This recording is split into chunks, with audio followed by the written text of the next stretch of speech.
Monday? Is this where we're at? Is it Monday? It is Monday. It is Monday. I'm going to plug It's a magical Monday. It's magical Monday. And then Twinkle, twinkle. That's where we need a harp or something. Wait. Sher, it's Magic Monday. Oh, joyous. How enjoyable is that? Sprinkles. Yeah, there we go. Mind you, I had a cluster F of a day, but what am I going to tell you? It's the way it is during COVID, and things get out of hand. Still? And yeah, I won't get into it, but I know. Anyway, we are here. This is Jas and Sher, and this is Giving Up the Ghost. Thank you so much for joining us. Woo. See, again, I put the sound effect and again. And the ones who've stuck through with us, we greatly appreciate it. And wait. And if you're new, I'll take ghosts for $10. Wait, Alex. This is Giving Up the Ghost. There we go. And Alex is dead. He's dead. Thanks for the reminder. He's dead. But also, the buzzer made me think of him. I know, right? Do. I think that's copywritten. Couldn't do that. So. Oh. Yeah. Do. That almost sounds like Beverly Hillbillies. I can't talk. It's a sober Monday for me. Anyway, most Mondays are sober, quite frankly. But yeah, I know. Although I was really tempted. I know, right? Oh God, I know. I'm calculating in my head. Is there enough wine in the house? But I also wanted to mention we were able to get out. Well, I was, because we're quarantining, so me and Sher cannot be together, and we cannot be in the same place at the same time. We cannot be in the pod lounge. We cannot be in the pod cave. We can't be anywhere. Can't be anywhere. It's almost like we've banned ourselves. On our own. I know. That's depressing. I'll drink to that. It is. So I was able to get out last Thursday, and I dropped off the prizes to our prize winners. Yeah. Woohoo. Such beautiful people. I got to meet, let's see, memory's not as good as it used to be. Vivian, she was awesome, super awesome. She started listening to our podcast because I said, yay, good for you, Vivian. Good for you, yay. So met Vivian, she was great. Met Sarah, she's been listening to our podcast for a little while. Yay, Hannah, thank you. Met Hannah because Hannah was, her and her mom was from our IKEA when we did our podcast episode from IKEA. Right. Yeah. So they both came downstairs and I got to say hello. Wow. So that was very sweet. Holy moly, from IKEA. That's like eons ago already. I know, it is. It is. It'll be like 2 years ago, February. Seriously. Shut up. I shit you not. Yeah. Holy crap. And I got to meet Robin. Yay. So finally got her prize, but definitely promised her that we would sit down and have a coffee or a cocktail with her once this is all done. Yeah. Yes. So that's a shit show trying to get anything set up now, isn't it? I know. Robin won our prize way back in May, and the whole premise to that was we were going to sit down with her and have a cocktail or have a visit, and she's going to tell some more stories. Like in her backyard, she has like a liquid lounge, right?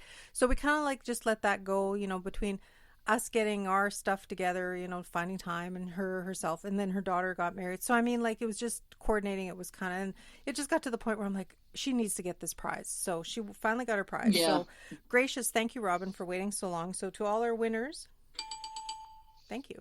Ding, ding, ding. Thank you very much. Winner, chicken dinner. Yeah, there we go. So, nice. yeah, Excellent, so I had to mention nice. that. Yeah. Without too much further ado, tonight's episode is our interview with the infamous ufologist, Chris Rutkowski. So he has, I think he's working on his 11th book. Insane. Really? Yeah. It's 11 already. Holy crap. And the thing that I love most about our interview, I would hope by now all of you know who Chris Rutkowski is, because he's the foremost expert when it comes to aliens and UFO sightings here in the province. And he has written a lot of books, but he's also a paranormal guy. So I absolutely was just amazed, because when we approached him, we were actually going to approach him with regards to Hamilton House, which will air on our 100th episode coming up, because he has a close personal connection, and he's written about the Hamilton House in his book Unnatural History. But at the same time, he said that we were the first ones that ever approached him about Hamilton House. I'm surprised. Everything. That's Isn't very surprising. Yeah. I wonder why. I don't know. No, I guess because maybe for the most part, people want to talk to him about alien stuff, but he's all about everything, like Sasquatch and everything, Manipogo and, You can't have one without the other, right? no, he's very inquisitive. Like he wants to know just like us, So Mm-hmm, it was an honor to have him. Probably gabbed a little bit too much, and I apologize. I'm yucky. I told him some of my crazy theories, and I'm like, oh my God, he's never coming back again. But that's okay. So, I mean, because we just want to, we think we want to learn about stuff. We hypothesize, right? You have all these theories, That's right? Like, well, what if this and what if that? So it was very nice of him to indulge me in some of my thoughts. And the fact being that he's more than just an alien guy was pretty cool because he gets all this. But it was just cool to have him, talk to him, because me and Sher, we have talked before that once we get into the cryptid side of Giving Up the Ghost, because we still want to explore more of all that throughout Manitoba and Winnipeg and hear your stories. But it was on our bucket list, wish list to get Chris on the show, when we got into the alien part. And I'm not saying we're not quite there yet. Like, there's so many ghost stories yet to discover and talk. Oh, there's so many of everything. Yeah, Jesus, Murphy. so it's great that we had the time, we made time, and he was good about it, talking to us about everything. So unfortunately, Cher had a dental emergency that day, so she couldn't join us. Yeah. But definitely, I want him to talk to you about your alien experience that you and your family had there out in Vida, for sure. Yeah, for sure. That'd be very cool. Yeah, so without much more ado, have we really been talking? No, I haven't been talking that long. Anyway, we've really been talking for an hour. I look and I'm like, oh my God. So please have a listen to our very interesting, in-depth interview with Chris Rutkowski. Stay tuned, listen to it, enjoy, and we'll be right back. We'll be right back.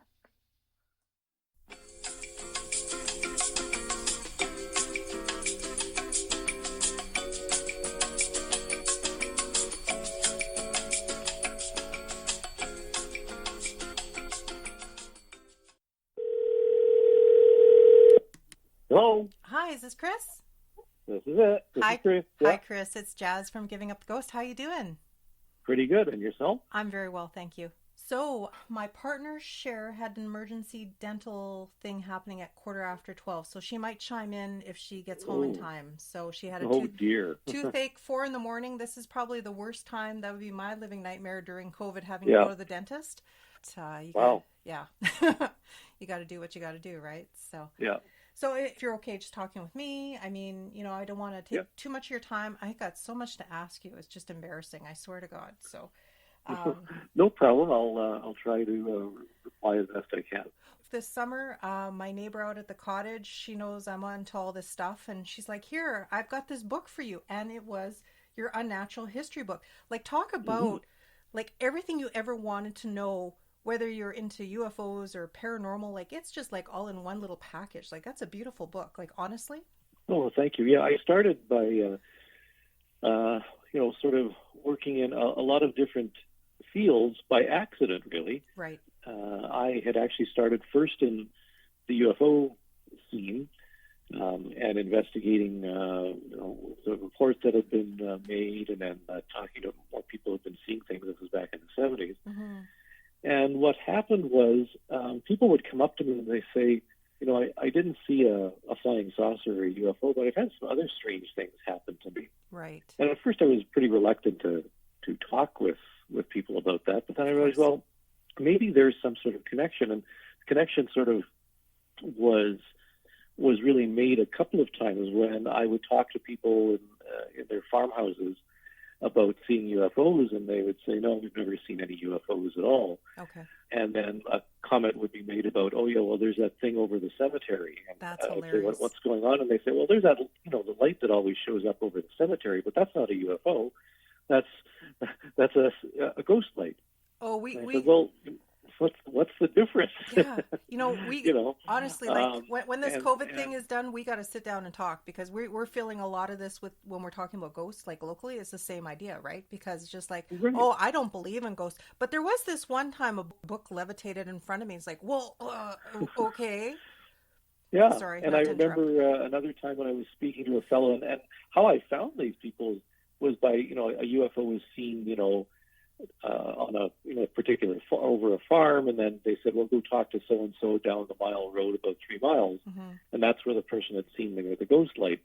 And another occasion, somebody said, oh, well, yeah, the guy down the other way to the west might have seen the UFO too. And I would talk to him, and he said, oh no, I didn't see anything at all. And I'm standing with him in his farmyard, and he has these 2 copper rods in his hand, and he says, well, you have to excuse me, I'm too busy. I'm looking for I'm dowsing for my water now. Oh, that's funny. And there's this, so many types of phenomena seem to be interconnected in this way. I mean, there was one time when a UFO was seen over near a farm near Barnsley, which is sort of north of Carmen.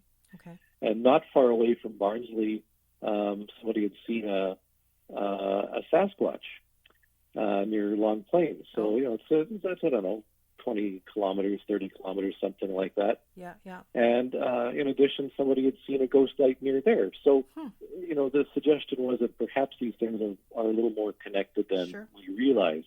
So I began sort of grudgingly talking and accepting, requests from people to talk with them about all these other things.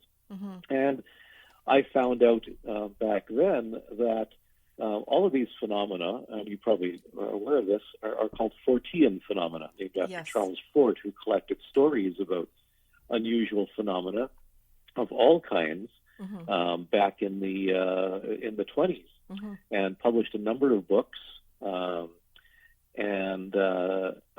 They really document everything a bit odd that people have reported. Some from scientific journals, some from newspapers, some personal accounts. And they covered everything from lights in the sky to strange sounds to unusual creatures to lake monsters and sort of everything in between. Right. So I realized I was becoming a Fortean. I was going to ask you that. That was on my list of questions. Do you consider yourself a Fortean? That's so funny. Yeah. And I believe I'm a Fortean. But of course, I've been specializing more in UFOs over the past little while because there's so many cases of all kinds. For sure. That it's hard to really devote enough time to any one of them. Although I continue to advise and consult for the Winnipeg Paranormal Group, right? Or the Paranormal Collective, I guess it's called now. Oh, okay. If somebody comes to me with a Sasquatch report, I'll talk to him or her about it, and I still have a fascination with the possibility of lake monsters. And I've talked with many fishermen and master anglers who said they've seen things. So, it's fascinating to talk about these types of things, and I retain my wonder as youth.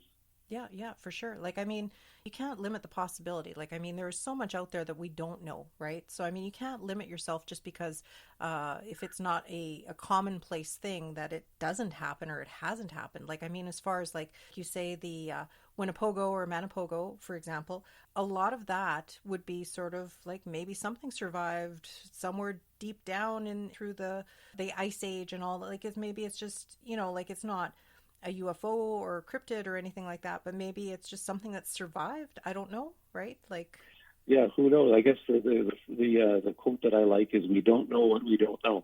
Right. Exactly. Exactly. Like my partner Sher, she should be talking to you, and if we don't get her this time around, again, we would, once this whole COVID thing, we would love just to sit down and have a one-on-one or a two-on-one and pick your brain. Like she had, for example, her first frightening experience when she was a child, about 8 or 10. They had a UFO at their farmstead out in Vida. There was like all these lights in the sky. Her parent, or her mom and her grandma and her aunt, they were all panicking.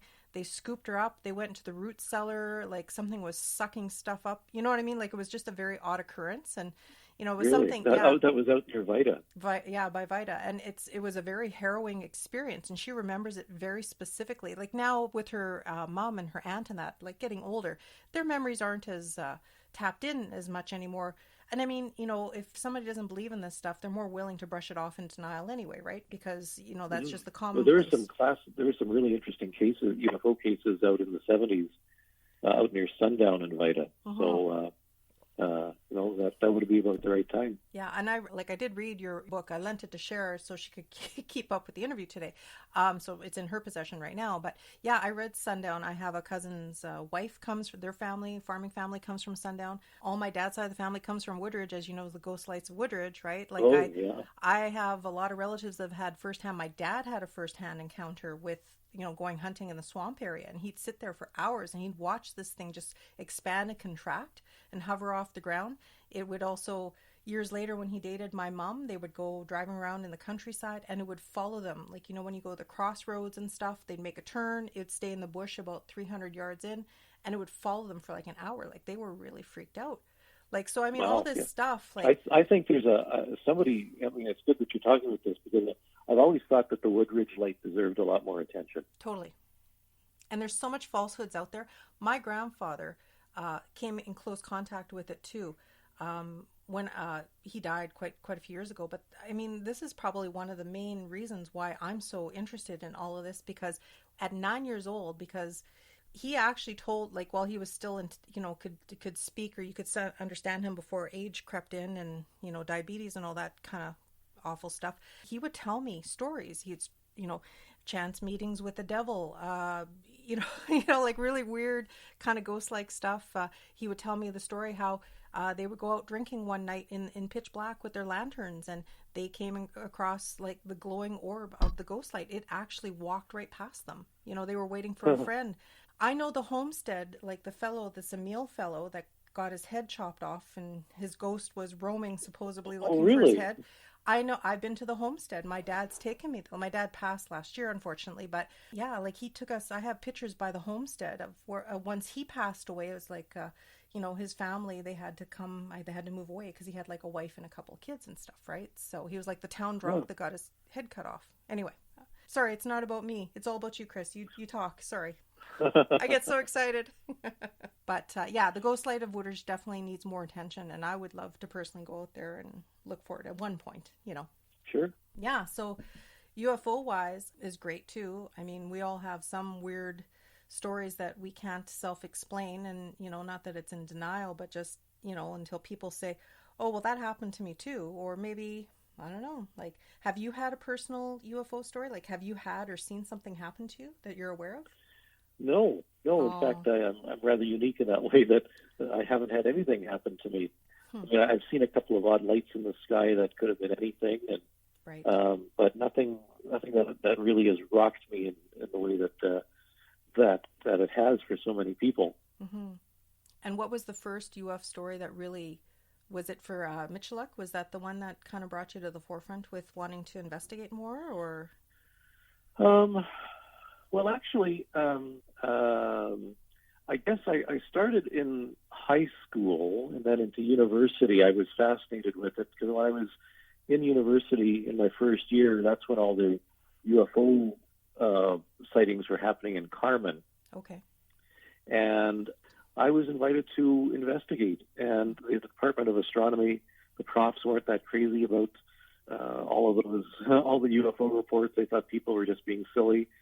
But I said, well, I'll take the phone calls when they came in, and I did, and I ended up talking with just dozens and dozens of people who had seen things, and that's cool. I didn't think that they were making them up, and I could explain many of them, but then there were some that were just puzzling. Right. And then later I was asked to write about what I had heard from people and to give presentations. And when I was, I guess, maybe a few years after that, I just thought, I know somebody, whose family had a close encounter with a UFO, because I actually went to school with Stefan Mihalik's son. Cool. And so Stan and I used to hang out together, ride our bikes together, and that type of thing.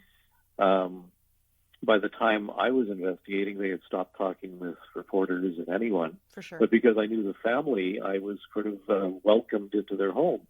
And I was, they shared many things that had not been shared with anybody else. And it just led to my ongoing opening of the investigation into that case, and that resulted in my book on the Falcon Lake case that came out a year or so ago. And did you have you also had a lot to do with Charlie Red Star, correct? Well, I mean, I investigated a lot of the cases out at Carmen and around the area, and spoke with many people who had said that they had seen Charlie, and I found that I could explain a whole whack of the reports that were made. Okay. But there were a couple that were just downright puzzling, and I'm not sure exactly what people were seeing. It wasn't as spectacular as some people say it was. Right. In fact, I know some people have said that it's the best UFO wave in Canada, but it certainly isn't, because I think there's some UFO flaps and waves in Falconbridge in Ontario, and out in the Maritimes, and a few other places. Actually, in the Rockies in Alberta in the 60s, 70s had some very spectacular things going on too. But I mean, there's no question that a lot of people had seen things, and the majority were pretty ordinary. But there were some interesting cases that deserved some investigation.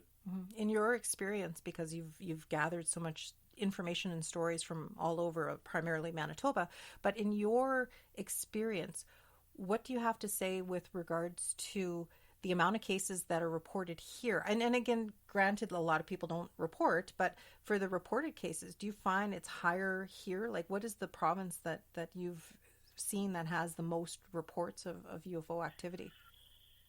Well, it is related to population. So the higher the population, the more UFO reports come out of there. So, of course, it's Ontario, Quebec, and BC. But there are some times when some provinces have more than they should. Okay. And in the 70s, perhaps it was Manitoba and Saskatchewan. In the Maritimes, it was probably the 60s. Right. And in BC, probably in the 80s and 90s. Okay. So it does vary. In fact, we're looking at, for some reason, the Maritimes have more UFO reports than they should by population. Why that is so, I'm not sure. That is interesting. But simply statistically, they seem to have more than their share. How was your feel? I read portions of your book. I apologize. I didn't read the whole thing as thorough as I would like to have. Crop circles. You don't really hear those anymore, right? Like that was like a thing back in mid-90s type, right? And then all of a sudden you don't really hear that anymore. Yeah. And again, most people don't really realize that crop circles started in Canada. Not England, not the U.S. But in fact, back in 1967, there were some rings found in fields in Alberta that were investigated by the RCMP and the Air Force. That certainly wasn't done with crop circles to any great degree anywhere else. Right. No official investigations were conducted, but they were found in 1967. There were swirled patches in a field in Saskatchewan in 1974. Right. And myself and some other colleagues here in Manitoba investigated some rings in 1977 near Rossburn. This is all before things really got carried away in England in at the beginning of the 1980s. So, right. The number of cases has dropped off. I think, if I'm not mistaken, there's been a handful this year in England. Right. Some very elaborate designs. Right. But I think for the most part, the really elaborate ones are probably just some, really elaborate art pieces that that people are doing, to see who can outdo each other in terms of designs. Right. And now with technology catching up with imagination, I mean, anything's possible, right? I mean, I've seen them too. I'm not saying I was convinced, not convinced. It's not my place to say, but I mean, how do they get in without being detected to getting out? Like, you got to be really, really careful. So that part's interesting. But at the same point, like, logically speaking, when you yourself, when you've investigated some sightings of aliens or perhaps potential spacecraft landing, let's say, it leaves scorched parts for quite some time. So, I mean, like, quite some distance around. So you wouldn't have a neat little perfect packaged little imprint, right? Like, this is how I look at it, but... Yeah, well, I mean, there's a couple of points there. I mean, it used to be in the 60s and 70s, there used to be a category of UFO case called the close encounter of the second kind, where marks were found in the ground after a UFO had been by. And those were generally circular and burns, and like you say, if plants affected and whatnot. Even in the Falcon Lake case, there was a big round patch where pine needles were charred and that type of thing. those cases have almost disappeared from UFO literature. Okay. In fact, as soon as crop circles started being reported, that's about the same time. And yet nobody had seen UFOs to make any of the crop circles. Right. So the connection is a bit tenuous. And even today, there's very, very few close encounters of the second kind anymore marks left from UFOs or even crop circles for that matter. Right. But in terms of, having difficulty making them, we actually tried on a number of occasions to make crop circles. We found that we could get into fields in and out without leaving much of a trace at all. Okay.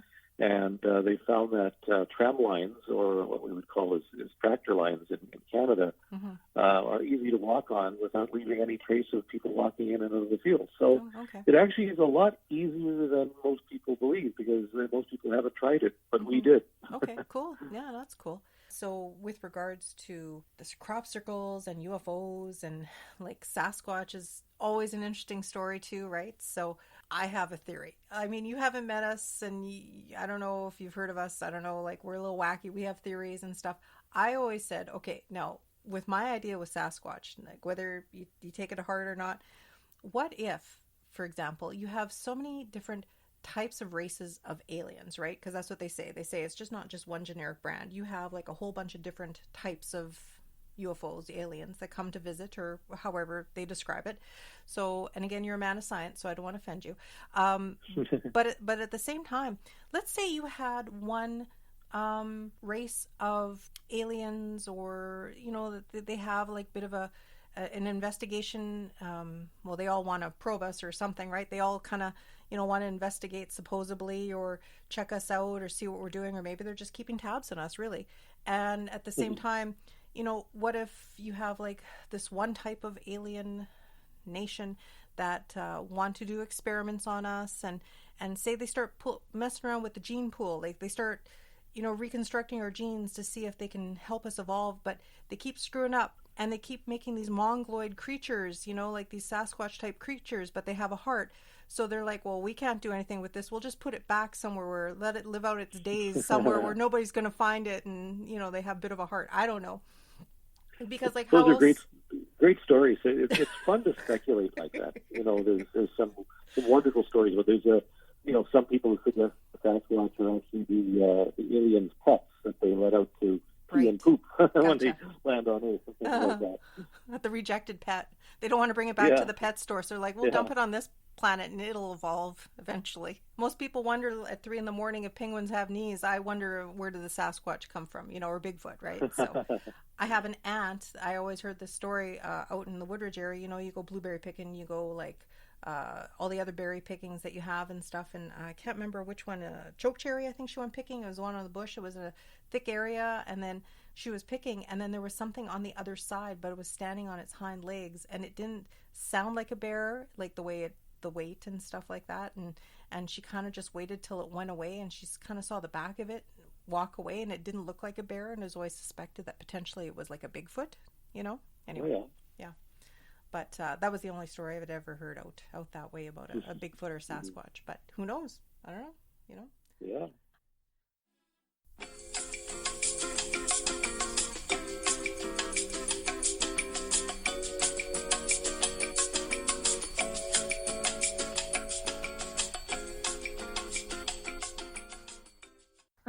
Smarty pants, smarty ass. I know. And we are back, as Sherry's giving me a hard time. So I know. I'm sorry, I couldn't help myself. That's okay. You know what? If there's anybody in this world that's allowed to give me a hard time, it is you, my dear. So it's all good. Oh, so, yeah. And your husband, I hope. No, probably not allowed to. not really. No. The dog can. No. So yeah, I hope you enjoyed it. That was our interview with Chris Rutkowski. Again, infamous Winnipeg, Manitoba ufologist, UFO guy, the alien guy, and the one. Pretty cool. It is very cool. It was very cool. I can't wait to hear more of the interview that we had with him come the Hamilton House episode, which will be like 7 episodes away. Wow. 100. Wow. What? Cool. Oh my God. No. Yeah, I know. For real? For realsies. We're not the new That's kids on the sweet. block anymore. That's the part that I kind of get a little freaked out about. We're not the new kids on the block anymore. So that means we better keep it up then. I know. We just got to keep going. We got to get bigger, better, stronger, Get feel the like word I'm in a out. Rocky movie now. Yeah. Yeah. But yeah, like, aside from this COVID thing, me and Cher and I, you and me, just you and I. Just you and I. I was waiting for that. We have like a lot of plans. Like there's a lot of things we intend on doing, seeing, our talking spirits to. with spirits got kiboshed. I know. And now That we want to do, sucks ass. and the other one, Parade of Hauntings, right? Yeah. Stuff like that. Shit. Yeah. Anyway, Goddamn virus screwing up everything. I know. Anyway, yeah, so that was the interview. I guess we'll cut it short at this point. So, Sure. yeah, if you need to get a hold of us, please do not hesitate to email blah, blah, blah, blah. Please. To email us. Thank you. Email us at Givinguptheghostpodcast@gmail.com. Excellent. And as always, Facebook, Instagram, Twitter. Twitter paid it. Oh, you Reddited it now? TikToked it. Reddit it. Yeah. Yeah, like all those weird little funky socials, but Facebook is near and dear to our hearts. So it's easy. It's yeah. easy usage. Jeez. Yeah, we're at 1437 for follows, 1365 for likes, something like that. So, Well, we have lots of spies now. Remember when you used to have like 3 spies? I know, right? That's okay. They can suck it. I was like, how many spies do we have? That's fine. That's fine. Nah. Anyway, that's all cool. We were kind of like our own different thing anyway. Yeah. So again, thank you again for listening. And as always, live every day like it is your last. But never give up.